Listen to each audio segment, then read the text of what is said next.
Hi guys! Hi guys! Super lamig. Andito tayo ngayon sa Tagaytay guys. Meron tayo dito.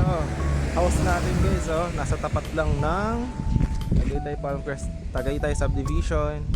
150 square meter yung lot, 250 yung floor. Ito yung kanyang house plan. Ayan, clean title. Ready for transfer guys. Ito, medyo luma na rin yung loob.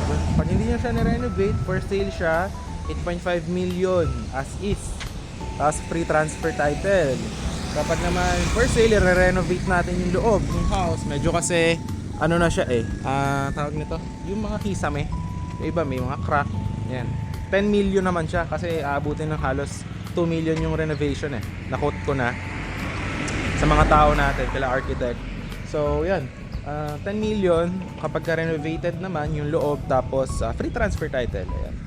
Meron kang katabi dito na nagpaparent ng house. Tapos yan, ang landmark guys yan, Tagaytay Palm Crest Subdivision. Lahat ng CCTV niya nakatutok sa house mo. Ayun, pag binili nyo. Ito sa mga artista to, ayan o. Ito, Iglesia ni Cristo Tagaytay. Tapos yung mga katabi dyan, ito, sister, yung sa mga retreat house. Ito, diretsuhin nyo to, Magallanes Drive Highway. Ito mismo yung Magallanes Drive Highway. And dyan lang yung Starbucks Siraya. Starbucks Siraya na yan guys. So kung gusto nyo to gawing commercial, for business, coffee shop, restaurant, pwede. So yan yung bahay guys. Malaki yung bahay. Ayan, 250 yung floor. Tapos ito yung looban yan, puro nagpapa-Airbnb yan. May mga pool. Ayan, hanggang dyan yung ating house. Ayan. Ito yung car ko. Ayan.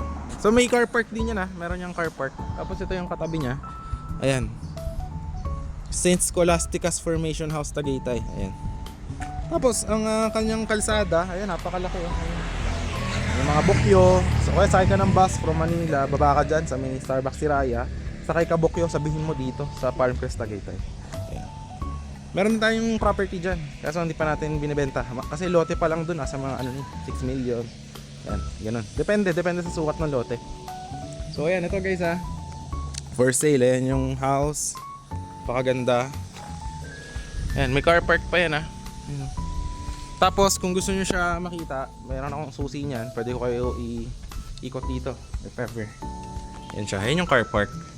Ayan, marami ng kalat pero kung halimbawa kukunin nyo siya as is, pwede ko palinis, tatanggal ko yung mga kalat. Ito meron siya dito may maid room pa yan dyan Meron yung actually ito pala 3 bedroom, 2 bathroom. Ay 3 pala yung bathroom kasi kasama pa tong powder room sa baba.